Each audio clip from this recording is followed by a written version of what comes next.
Capítulo 1. Los primeros años de Oliverio Twist. En una pequeña ciudad de Inglaterra, justamente en un hospicio, nació un niño el cual correspondía al nombre de Oliver Twist. Su madre murió tiempo después sin que nadie supiera quién era realmente.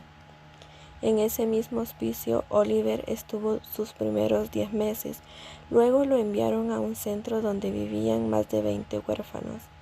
Sometidos a la crueldad de la señora Mann, cuya avaricia la dominaba, los huérfanos y Oliver sufrían de abusos constantemente. Oliver, al cumplir su 9º año, el celador parroquial, el señor Blumble, fue a llevárselo ya que era mayor para pertenecer a ese orfanato. Llevándolo a otro centro, Oliver fue llevado donde el director se encontraba. Estando ahí, el director preguntó su nombre. Oliver, asustado, no contestó, llevándose un golpe del celador y una reprimenda del director. En el nuevo hospicio, el hambre seguía atormentando a Oliver y sus compañeros, y tras su hambruna cometió la osadía de pedir más comida al director. Este, enfurecido, encerró a Oliver por una semana, donde solamente fue sacado para azotarlo frente a todos sus compañeros. El caso del insolente muchacho fue llevado a la junta parroquial, donde decidieron dar 5 libras a quien hiciera cargo de él. Un señor que se apellida Gamfield se interesa. Gamfield, un hombre de rasgos groseros y rudos, toca la puerta. Al ver el interés en él, llaman al director y negocian un precio. Ya pactado, se le llamó al señor Blumble para que llevase a Oliver ante el juez para que firmara el contrato. Con lentes, la señoría está en su estadio, hasta que el señor Blumble lleva a Oliver.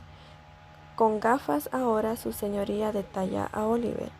Mirando al muchacho asustado, le pregunta el porqué de su estado. Este, muy asustado, le dice: «Por favor, señor, mándeme al cuarto oscuro. Máteme de hambre si quiere, pero no me obligue a ir con este hombre». Minutos después, el juez denegó el contrato, llevando a Oliver de nuevo al hospicio. El siguiente día, el cartel seguía en el hospicio. Ahora un nuevo señor interesado se acerca. El señor Sowerberry, encargado de la funeraria parroquial. El señor Sowerberry, vestido de traje negro y raído, decidió quedarse con Oliver. La junta parroquial lo aceptó, dejando que se lo llevase esa misma noche. Ya en la funeraria, la esposa del señor Sowerberry se encontraba enojada al ver que Oliver tan solo era un niño de 10 años. Comenzó a renegar sobre él, empujándolo hacia un mostrador con un colchón y ataúdes alrededor. Oliver, lleno de miedo, deseó que esa fuera su tumba para descansar en paz.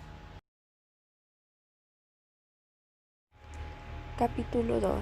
En la funeraria. Unas fuertes patadas en las puertas de la tienda despiertan a Oliver, quien se alista rápido. «¡Abre de una vez!», gritan detrás de la puerta. Oliver se apresura a abrir la puerta con las manos temblorosas. Al abrirla, se encuentra con un muchacho comiendo. Oliver, esperándose encontrar a un señor, le pregunta al muchacho: «Perdone, ¿es usted el que ha llamado?».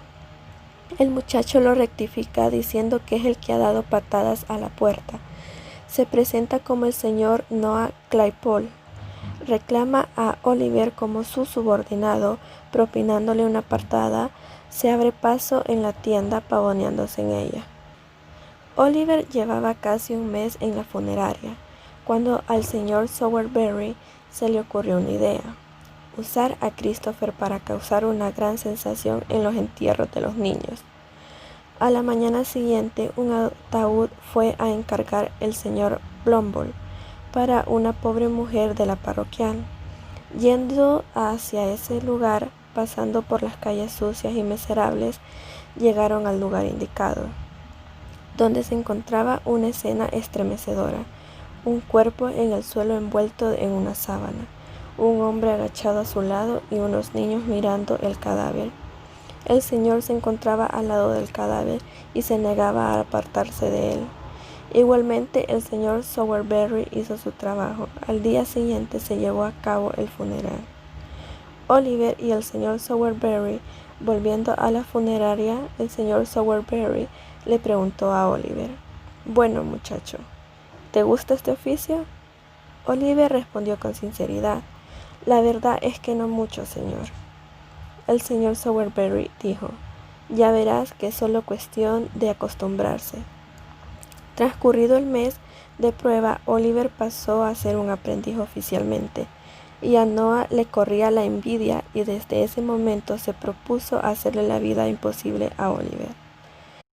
Recurrió a molestarlo físicamente jalando su cabello, pero Oliver no mostraba ni una lágrima, así que recurrió a los insultos.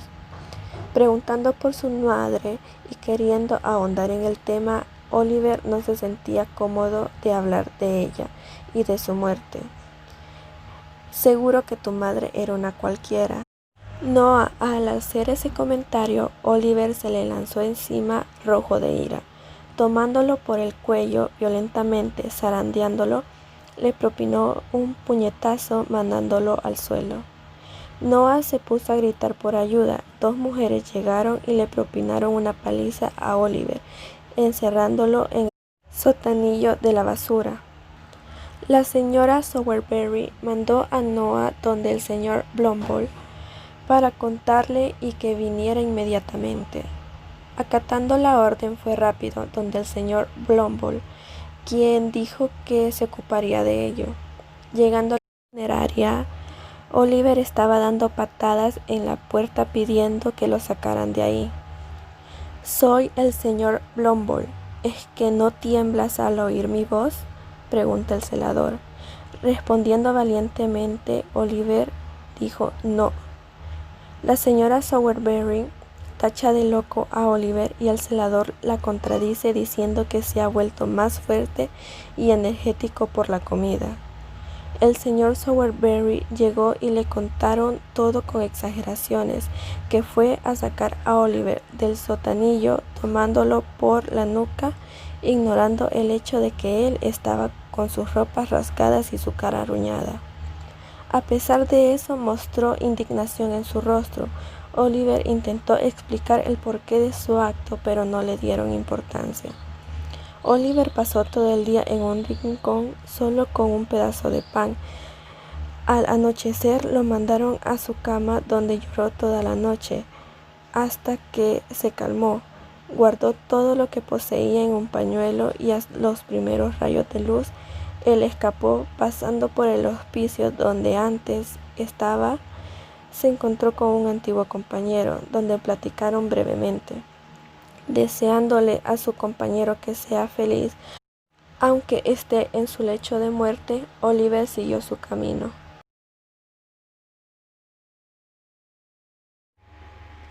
Capítulo 3. Fagin y compañía. Oliver decidió ir a Londres, aunque la gran ciudad se encontraba a 70 millas. Anduvo una semana sin comer apenas, llegando a un pueblo cubierto de polvo, los pies desangrados. Se permitió descansar un momento en un portal. De pronto fijó en un muchacho de su misma edad, sucio y desasiado, que no paraba de mirarle.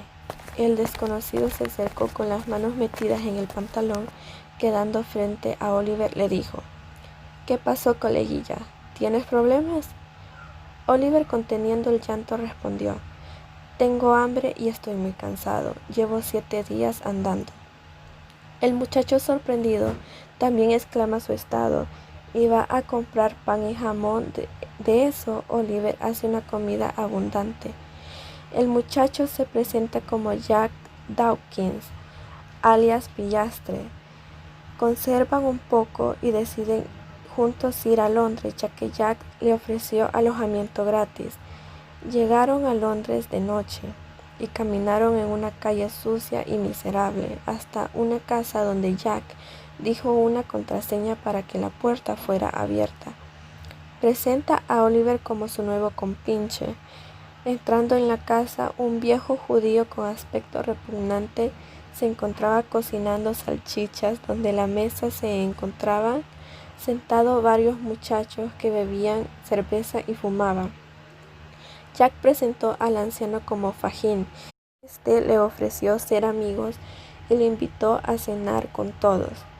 Oliver no salió de esa habitación durante varios días, preguntándose cómo se ganaban la vida aquellos muchachos.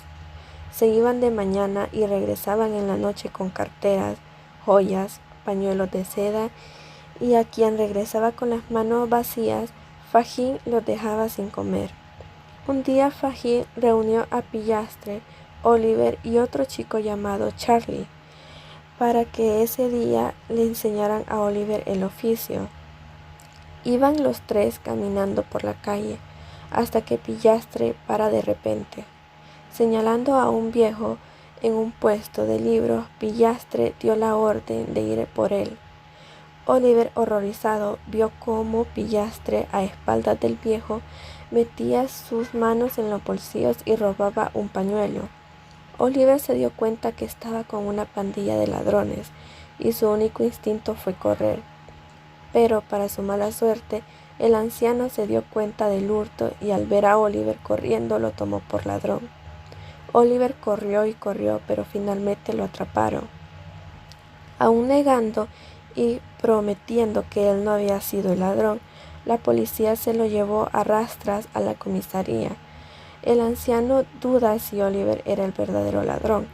Queriendo desistir del tema, no se lo permiten y lo llevan delante de un juez que se hacía llamar Fang, que tenía aspecto de un hombre autoritario. En esa sala se encontraba una jaula de madera donde Oliver estaba encerrado. El juez, preguntando el nombre del anciano, se hizo conocer como Brownlow. Brownlow intentó hablar más, pero el juez lo mandó a callar. El señor Brownlow, rojo de ira por su demanda tan brusca, pero decidió mantenerse al margen. Al llegar su turno, expuso su caso y concluyó diciendo: «Ruego, su señoría, que traten a este muchacho con indulgencia. Me temo que se encuentra muy mal». El juez preguntó el nombre de Oliver, pero este, preso de sus mareos, no pudo responder. Entonces el juez se dirigió a un anciano del estrado y preguntó: «Oficial, ¿cómo se llama este pilluelo?».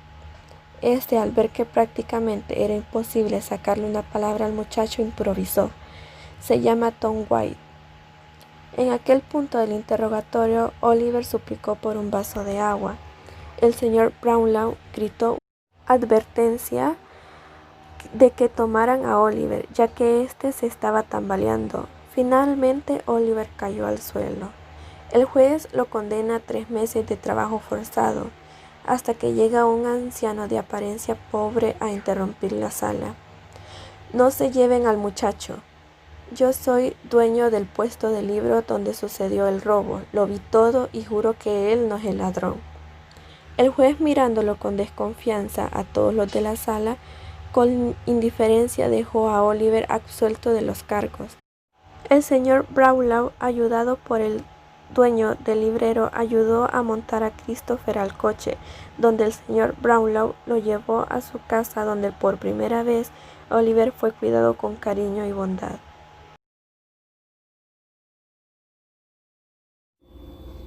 Capítulo 4. En la casa del señor Brownlow.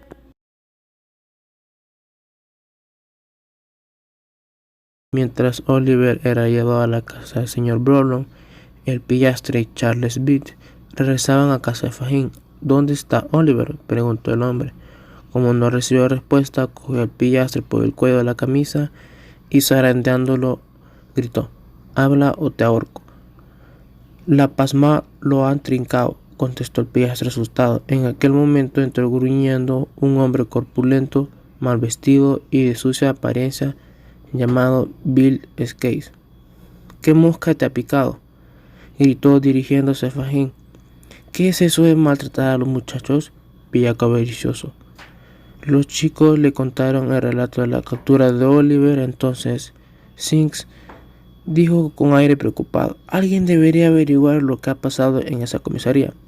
Entre todos decidieron encargarle la misión a Nancy, una de las muchachas que vivía también bajo la protección de Fagin. Nancy salió de la casa y al rato regresó diciendo: solo ha llevado un viajales a Soqueli de Pentonville. Hay que encontrarlo como sea, dijo Fagin preocupado. Mientras tanto, en otra zona de la ciudad, Oliver se reponía al cuidado de una viejecita materna y muy dulce, la señora Bedwin, que era el ama de llaves del señor Brownlow. A los 3 días, Oliver, aunque seguía muy débil, pudo levantarse de la cama y pasar un rato en un sillón junto al fuego. Fue entonces cuando los ojos del chico se clavaron en un retrato que estaba colgado en la pared. «¡Qué cara más bonita y más dulce tiene esa señora!», exclamó el muchacho. «¿Quién es?». «No lo sé, querido», contestó la viejecita. «Nadie que tú y yo conozcamos. Es tan hermosa. Parece que me está mirando. Al mirarla siento como mi corazón palpita más rápido». «Dios mío, no hables así, querido. Deja que le dé vuelta al sillón para que no la veas. No te conviene nada alterarte en tu estado». En aquel momento entró el señor Brownlow. «Pobre muchachito», dijo mirando a Oliver con ternura. «¿Cómo te encuentras hoy?». «Muy feliz, señor», contestó Oliver. «Nunca nadie me había tratado tan bien. Le estoy de veras muy agradecido, señor». «Buen chico, Tom». «No me llame Tom, señor. Me llamo Oliver Twitch». «¿Por qué dijiste entonces que te llamabas Tom Witch?». «Y nunca dije tal cosa, señor», contestó Oliver perplejo. «Bueno, habrá sido algún error, Dios mío». «Mire eso, señor Brentwood», exclamó muy agitado el señor Brownlow, señalando el retrato luego de la cara del muchacho. Y es que el parecido entre la señora del retrato y Oliver era impresionante. Pero Oliver no llegó a saber la causa de aquella súbita exclamación. ¿Por qué? Segundos antes se había desmayado. A la mañana siguiente, el muchacho se despertó, restablecido de su desvanecimiento. Después de desayunar, se sentó de nuevo en el sillón y vio decepcionado que se había llevado el cuadro. «¿Dónde está el cuadro?», preguntó la señora Wiwi. «El señor Brownlow se lo llevó para que no te alteraras, pero te prometo que en cuanto te pongas bien, lo volveremos a colgar». Los días de su recuperación fueron para Oliver los más felices de su vida. Se encontraba rodeado de atenciones, dulzura y buenas palabras. Aquella casa le pareció un paraíso. Una tarde, el señor Brownlow lo llamó a su despacho.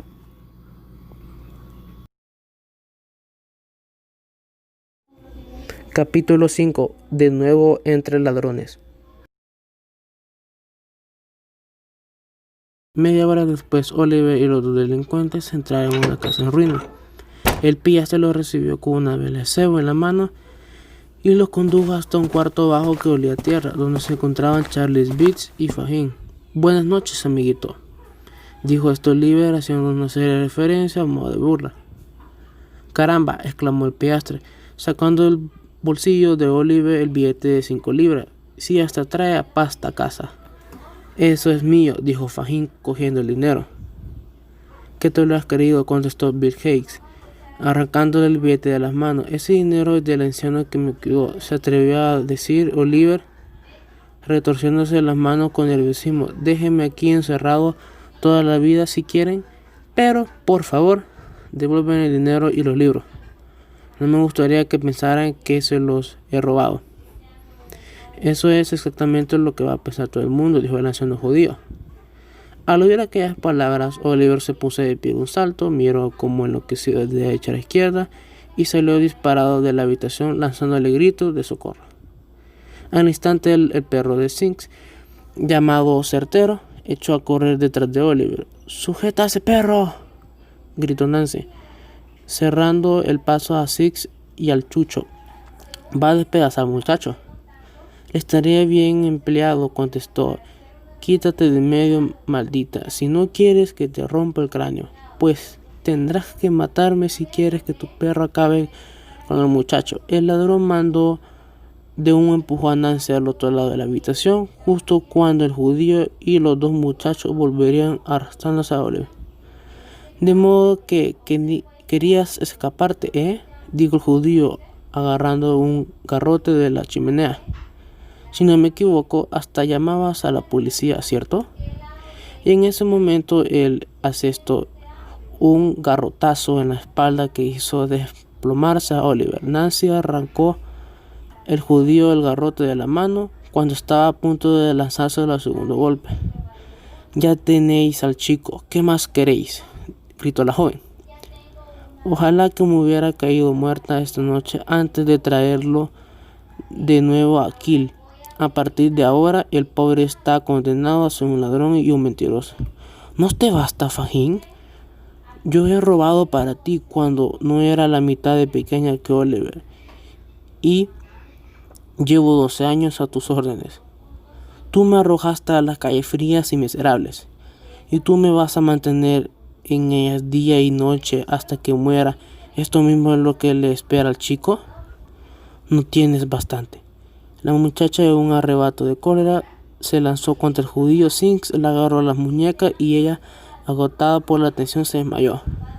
Es lo malo de tener que tratar con mujeres, dijo Fahim. En fin, Charlie, enséñale a Oliver su cama. Charles Beat condujo a Oliver a una cocina antigua, le quitó la ropa nueva, se la cambió por unos viejos harapos. Al rato, Oliver se quedó dormido, terriblemente triste, no tanto por verse otra vez atrapado entre indecibles, como por la idea que el señor Brownlow se estaría forjando en él. Oliver no podía imaginar ni siquiera lo que estaba sucediendo en casa de su protector. El señor Brownlow había tenido que venir a la capital para arreglar sus asuntos de la parroquia y el destino que había querido a él. Al abrir un periódico, sus ojos toparon con el siguiente anuncio: 5 guineas de recompensa. Se ofrece 5 guineas a quien ofrezca noticias acerca de Oliver Twist en paradero desconocido desde el pasado jueves, así como a quien quiera que facilite datos sobre su pasado, por el que el anunciante sienta gran interés. El señor Brownlow, movido por posibilidad de ganarse las 5 guineas, se presentó a la casa de Brownlow. ¿Qué sabe usted de él?, le preguntó sin más introducciones al anciano caballero. No sé qué interés tiene en ese muchacho, pero si lo quiere advertir que tenga cuidado con él. Ese chico nació en un hospicio de parroquia del que yo soy celador. Es hijo de padres ruines, despreciable como se puede usted figurar. Durante los años que pasó con nosotros no tuvo ni un gesto de agradecimiento y solo demostró maldad, falsedad. Más tarde se le dio oportunidad de aprender un oficio en una casa de pompas fúnebres, pero no se le ocurrió nada mejor que atacar violentamente a toda la familia que amable le había acogido, tras lo cual desapareció sin más ni más, y no he hecho vuelvo a tener noticias suyas.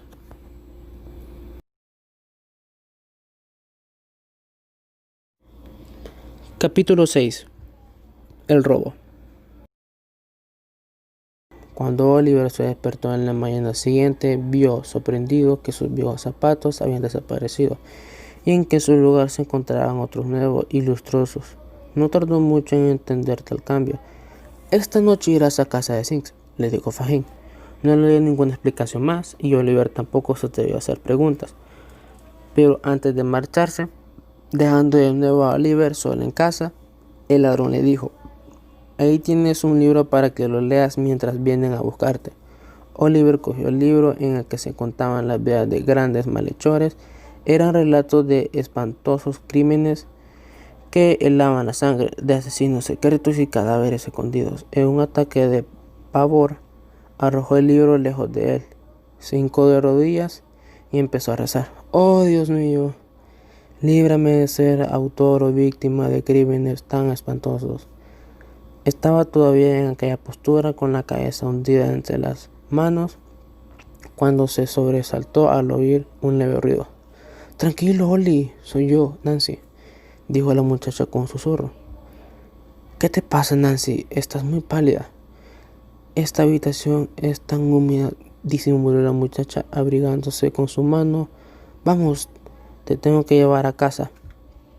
Sin decir una palabra, Oliver se cogió de su mano y tras un breve pero profundo silencio, Nancy respiró hondo y dijo: Mira, Oliver, he intentado hacer algo por ti, pero ha sido en vano. Ahora no es el momento de escapar. Te libré una vez de ser maltratado y lo volveré a hacer, pero esta vez debes portarte bien, si no, solo conseguirás perjudicarte a ti mismo y también a mí. Luego, enseñándole unos cardenales que tenía en el cuello y en los brazos, añadió en voz muy baja: Mira, Oliver, todo esto lo he pasado por ti. Si pudiera ayudarte, lo haría, pero no tengo los medios. Nancy apretó con fuerza la mano de Oliver y salieron juntos. Se subieron a un coche de alquiler y pronto llegaron a la casa de Sinks. Buenas noches, saludó Sinks, que había salido a recibirles con una vela en la mano. Una vez dentro de la casa, el hombre se acercó a Oliver y apoyándose en el hombro del muchacho como si estuviera muy cansado, tomó una silla y se sentó. A continuación atrajo al muchacho hacia sí y mostrándole una pistola le preguntó: ¿Sabes qué es esto? Sí, señor, contestó Oliver. Bien, dijo el ladrón, apoyando el cañón de la pistola en el sien del muchacho. Pues si dices solo una palabra, una bala entrará en tu cabeza sin previo aviso. ¿Entendido? Sí, señor, contestó Oliver temblando como una hoja. A las 5:30 de la mañana, Sinks despertó a Oliver. Arriba, le gritó el ladrón. Es tarde, no hay tiempo que perder. O te quedas sin desayunar, elige. Oliver se arregló y desayunó en un momento. Luego se agarró de la mano del ladrón y juntos salieron a la calle. Las calles estaban desiertas, las ventanas de las casas permanecían cerradas, pero conforme se acercaban al centro de la ciudad, el bullicio se iba haciendo cada vez mayor. Era día de mercado. Campesinos, carniceros, verduleros, charlatanes, mirones, ladrones y maleantes se mezclaban en aquel lugar. Sinks fue abriéndose paso a codazos entre la gente, hasta que dejaron atrás aquel tumulto. Poco después habían salido de la ciudad. Caminaron durante casi el día. A veces un carretero amable les subía a su carro y les arrobaba un buen techo. Cayó la noche y cuando dieron las 7, Oliver divisó las luces de un pueblo cercano que no llegaron a entrar en él y se tuvieron frente a una casa en ruinas que estaba aparentemente deshabitada.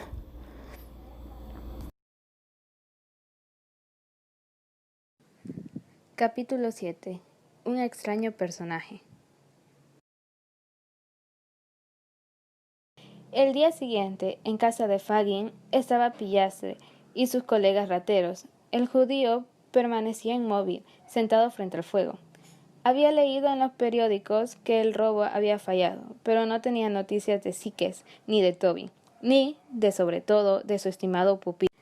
«¡Han llamado a la puerta!», gritó de pronto Pillastre. «Es Toby Crackit», susurró al oído de su amo. «¿Qué?», gritó el judío. «¿Estás solo?». «Sí», contestó Pillastre. «Dile que entre», ordenó Fagin. «Los demás ya os podéis largar». Pillastre volvió con Crackit. Fagin se enrollaba solo en la habitación. «¿Qué tal?», saludó Toby con aire desenvuelto. Fagin no decía nada, miraba ansioso al ladrón, a la espera de alguna noticia. Toby se puso entonces a comer y a beber. Ya satisfecho, preguntó: «¿Cómo está Bill?». «¿Qué?», gritó. «¿Que cómo está Bill?». «No me digas que no sabes nada de...». «No sé nada de nada», gritó Fagin. «Así que ya puedes empezar a contármelo todo». «Nos falló todo», dijo Toby con voz tenue y cabizbajo. «Eso ya lo he leído en los periódicos. Quiero saber más». Dispararon y un tiro alcanzó al chico, siguió Toby. «Escapamos campo a través como pudimos.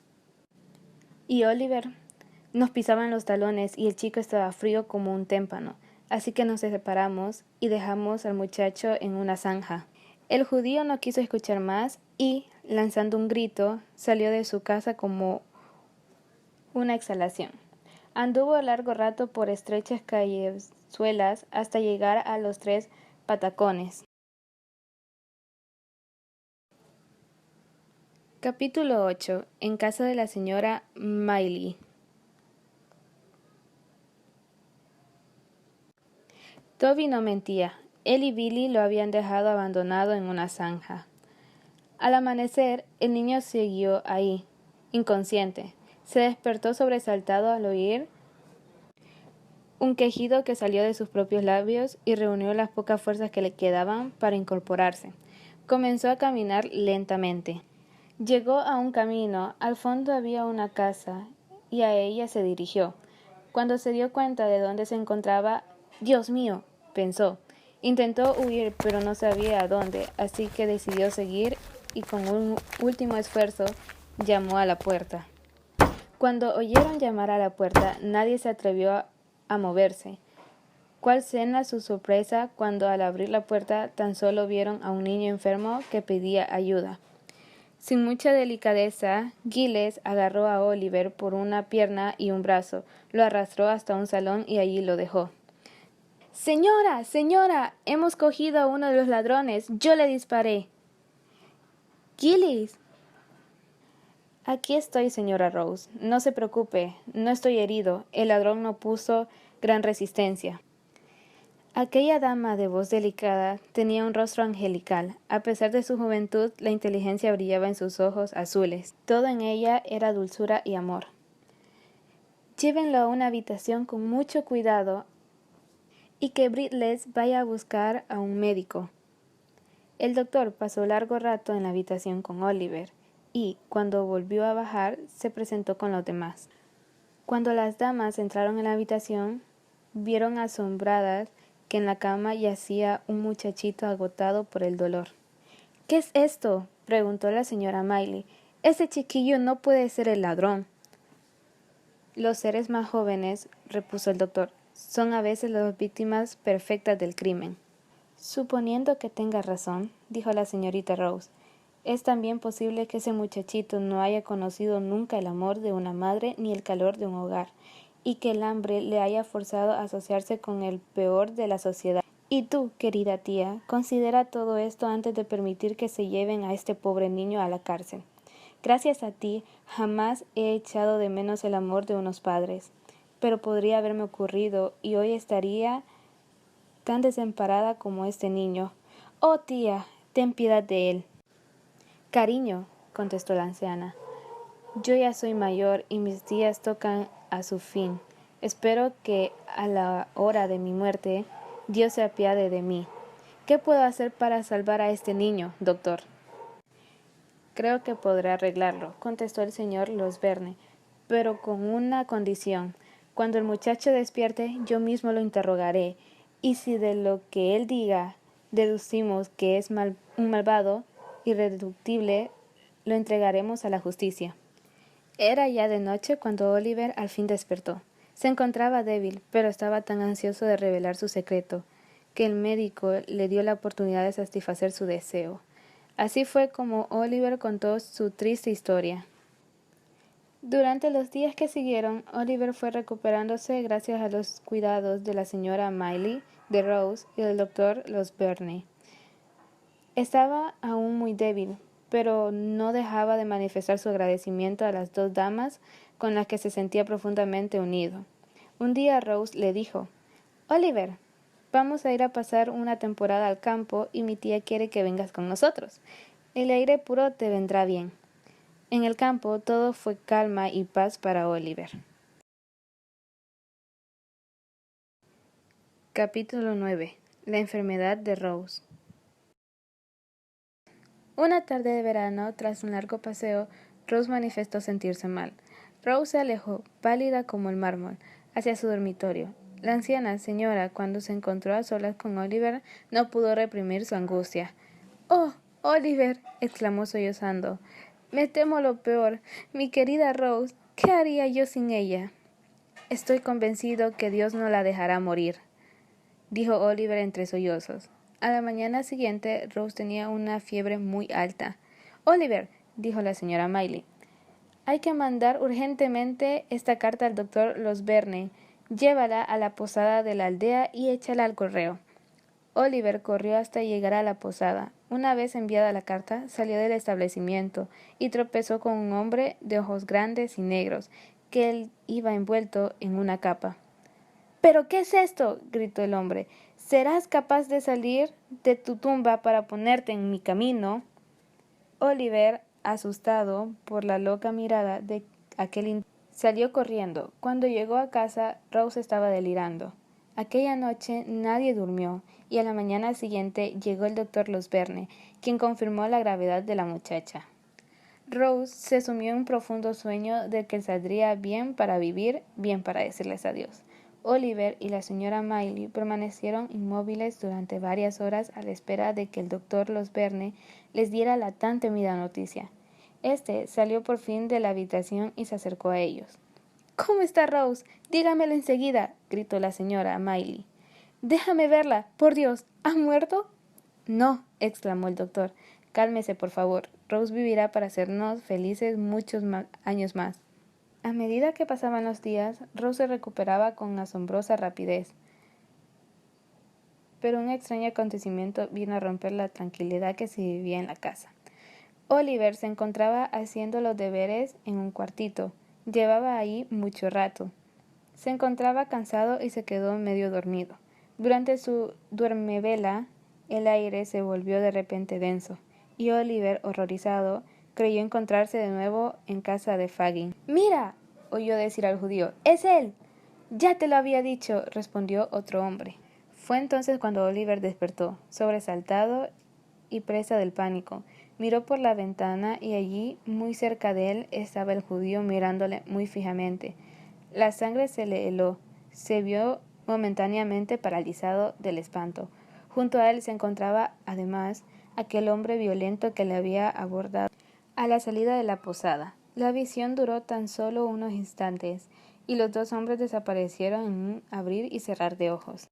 Se hicieron rastreos por la zona hasta el anochecer. A los dos hombres se le había tragado la tierra.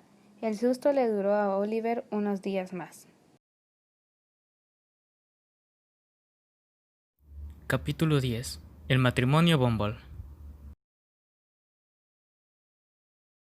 El señor Bumble estaba en el hospicio en donde nació Oliver Twist, pensando en cómo había cambiado su vida a lo largo del tiempo, y que en realidad no se casó por amor, sino más bien por el dinero. Mientras estaba absorto en sus pensamientos, creyendo que estaba solo, dijo en voz alta: «Mañana hará 2 meses que estamos casados, y me parece un siglo. Reconozco que me vendí, aunque demasiado barato». «¿Barato?», dijo a su oído a su esposa, quien estaba muy enfadada. Después de una discusión, el señor Bumble se fue bajo la lluvia a una taberna, en la cual solo había un cliente misterioso, alto y moreno, que llevaba una gran capa negra. Ambos se miraban uno al otro de reojo, hasta que rompió el silencio el hombre misterioso. «No sé si se acordará de mí, pero usted y yo nos conocemos. He venido hasta aquí buscándole, y por una de esas casualidades de la vida, he dado con usted a la primera. ¿Continúa usted con su acostumbrado amor por el dinero?». El señor Bumble hizo intención de hablar, pero el forastero, haciendo un gesto con la mano, prosiguió: No diga nada. Ya veo que lo conozco muy bien. Además, comprendo que el sueldo de los funcionarios parroquiales no es muy alto. Seguro que le vendrá bien una buena propinilla. «¿En qué puedo ayudarle?», preguntó el superintendente. Después de dar información sobre Sally, el hombre citó al señor Bumble y a su esposa a una dirección y dijo que preguntara por alguien llamado Monks. El matrimonio Bumble se dirigió a la casa y el lugar se veía muy pobre. Pero igual entraron a la casa y entablaron una gran plática con Monks. Monks, después de saber mucha información, preguntó si Sally le había entregado algo a la señora. «No dijo nada más», contestó la gobernante impasible. «Solamente me agarró del vestido con una mano. Cuando cayó muerta, retiré su mano con fuerza y vi que en ella guardaba un viejo trozo de papel. Era una papeleta de empeño». «¿Y cuál era el objeto empeñado?», interrogó Monks. «Era una alhaja», así que fui y la desempeñé. ¿Y dónde se encuentra ahora esa joya?, preguntó el hombre inmediatamente. Aquí, contestó la mujer, agarrando sobre la mesa una bolsita. La bolsa contenía un pequeño guardapelo de oro. En su interior había 2 mechoncitos y una alianza. La sortija tenía grabado el nombre de Agnes y una fecha correspondiente al año anterior del nacimiento de Oliver. ¿Qué se propone hacer con eso? ¿Va a utilizarlo contra mí?, preguntó la señora Bumble.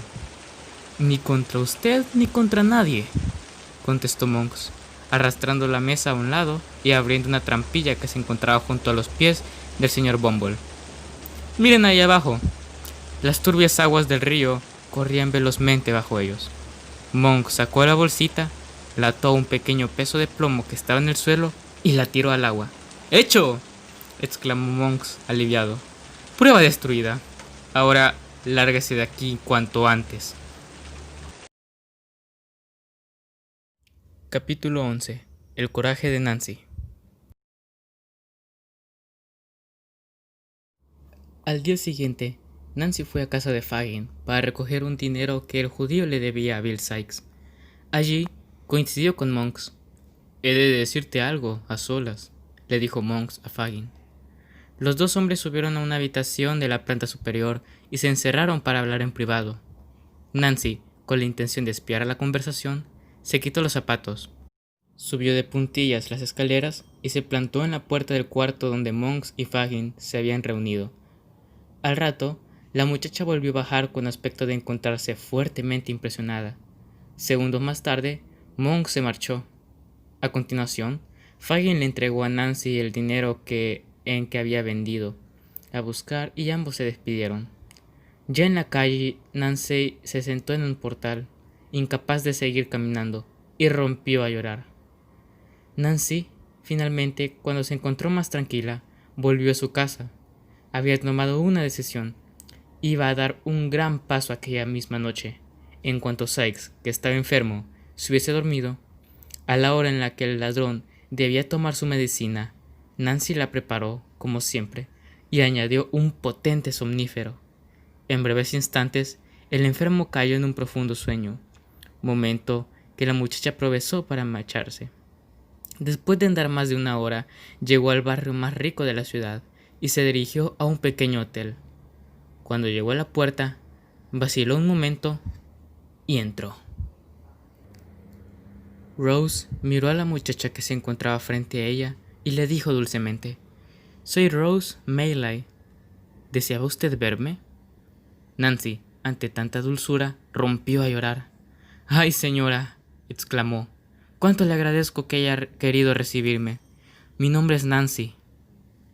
«¿En qué puedo ayudarla?», prosiguió la joven dama. «Supongo que Oliver le habrá contado su historia». «Por supuesto». «¿Y bien?». «Les habrá dicho también que fue raptado mientras hacía un recado para el señor Brownlow, con quien vivía en Pentonville». «Bueno, pues yo soy la persona que lo raptó». «¿Usted?», exclamó Rose.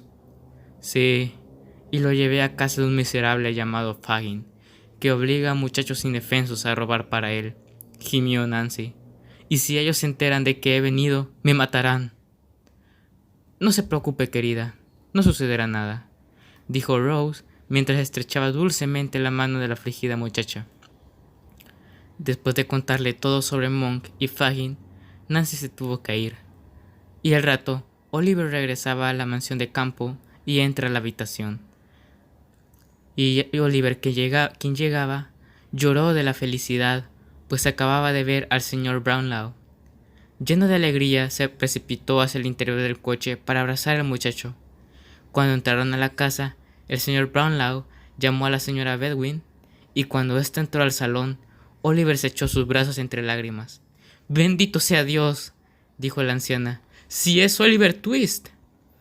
El señor Brownlow condujo entonces a Rose a otra sala, y allí escuchó el relato de la entrevista con Nancy.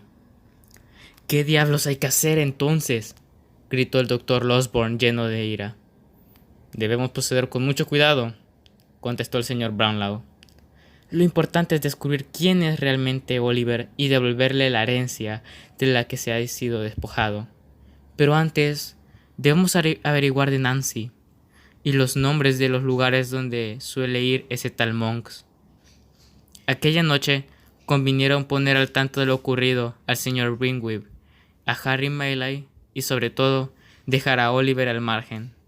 También decidieron no hacer nada hasta el domingo siguiente, cuando se reunirían con Nancy. Capítulo 12. Un espía a las órdenes de Fagin. La misma noche en que Nancy se había entrevistado con Rose, Noah Claypole y su amiga Charlotte llegaron a Londres. Ambos jóvenes eran perseguidos por la justicia, ya que habían robado de la caja del señor Sowerberry una importante cantidad de dinero. Los dos fugitivos caminaron por las calles recónditas hasta llegar frente a los tres patacones. Los dos se relajaron y tomaron cerveza. Noah habló de más y casualmente Fagin lo escuchó. Noah se asustó, pero Fagin le dijo que se tranquilizara y le ofreció un trabajo como espía, a lo cual Noah aceptó. Después de brindar por su recién creada sociedad, Fagin se despidió. Al día siguiente, el judío se presentó solo en la posada y acompañó a Noah y a Charlotte a su propia casa. «¿De modo que no existe el tal amigo?», le dijo Noah a Fagin. «No, en efecto, no existe. Pero os he traído aquí para que veáis cómo vivimos. En esta casa somos una gran familia. Ahora estamos muy preocupados por uno de los nuestros, el pilastre que fue capturado ayer». «¿Por algo serio?», preguntó asustado Noah. «Lo pillaron tratando de limpiar un bolsillo y le encontraron además una caja de rapé de plata. Aunque le puede caer una buena condena. No ha dicho nada». «Bueno, es él para cantar». «Bueno, ya lo conoceré. No estoy tan seguro. Si encuentran pruebas, es un caso de deportación de por vida». En ese momento entró Charlie Bates con cara compunida y dijo: «Se acabó todo, Fagin. Han encontrado al dueño de la caja y a 2 o 3 testigos. Lo mandarán al extranjero y todo por una cajucha de rapé que no vale más de 3 peñiques. Piensa en el honor, la distinción de ser deportado a tan corta edad», contestó Fagin para consolarlo. El domingo, Nancy estaba en su casa cuando dieron las 11 de la noche. Se puso su gorrito y su abrigo para salir. «¿A dónde vas?», le preguntó a Sykes. «A dar una vuelta», contestó ella. «No me encuentro demasiado bien y necesito tomar el aire». «Pues te vas a conformar con sacar la cabeza por la ventana», le contestó el ladrón. «Tú no vas a ninguna parte». El hombre se levantó, le quitó el gorro de un manotazo y la arrojó sobre la cama. «Déjame salir, Bill, te lo suplico», imploró Nancy.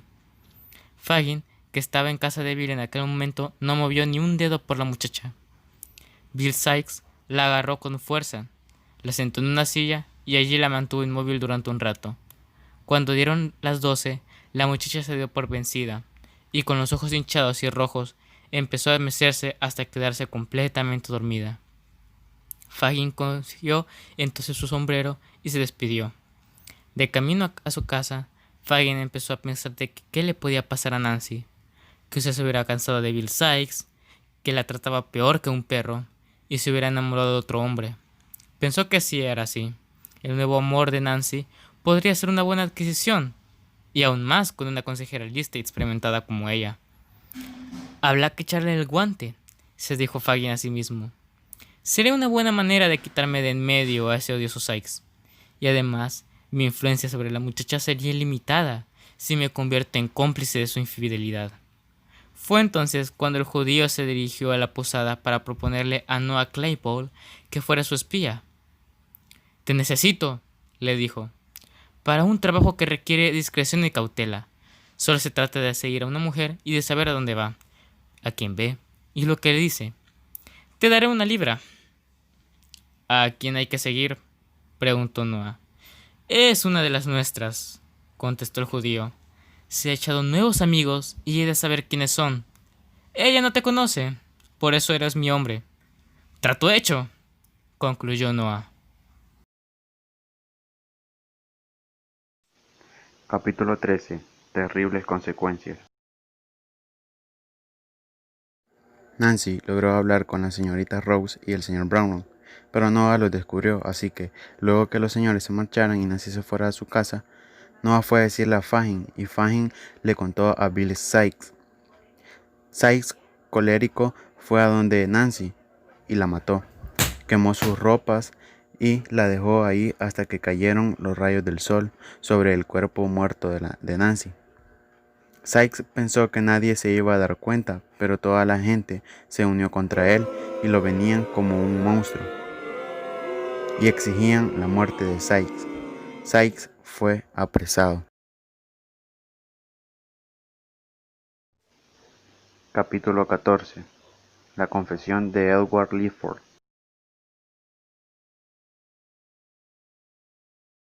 Arrestaron a Monks y entonces le dijeron que revelara la verdad sobre todo, sobre Oliver, y lo contó todo.